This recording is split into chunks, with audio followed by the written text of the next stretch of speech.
Module 8, Driving. Driving is the highest risk activity for injury and property damage at SA Holdings. If you are operating a vehicle at work, you are expected to drive in a safe and courteous manner and in accordance with all airport AVOP regulations. Our safe driving practices also include wearing your seatbelt whenever you're in a vehicle. If you need to make or receive a call while in a vehicle, it is important that you operate with a hands-free device or pull over to the side of the road to answer. Keep in mind that cell phones are prohibited on the ramp unless it is for work purposes. It is also important that you familiarize yourself with the airport and general aviation procedures. This includes the general geography of your local airport and any aviation terminology used, such as runways, taxiways, apron, roads, crossings, and so on. You should also be familiar with all standard airport signs, markings, and lights for both vehicles and aircrafts. Specific reference to those signs, markings, and lights are used to guard runways and understand specific references to any controlled or uncontrolled taxiway crossing procedures.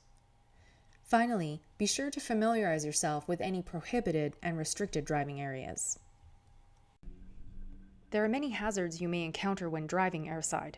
You should always ensure that you observe speed limits, prohibited areas, and no parking regulations. Other considerations that you should take into account include danger zones around the aircraft, engine suction, foreign object debris, and spillages. When reversing a vehicle, it is best practice that you have a guide person assisting you. You should also be aware of passengers or other staff walking on the ramp in your vicinity. Some other procedures you may want to familiarize yourself with when driving on the ramp are air bridges, general aircraft turnaround process, and aircraft emergency stop and fuel cutoff procedures. You should also be familiar with procedures for driving at night and in adverse weather conditions, particularly low visibility. It is crucial that you conduct vehicle and equipment walk-around inspections prior to operating any vehicle. This can help prevent incidents and ensure that your vehicle is operation ready each time you drive.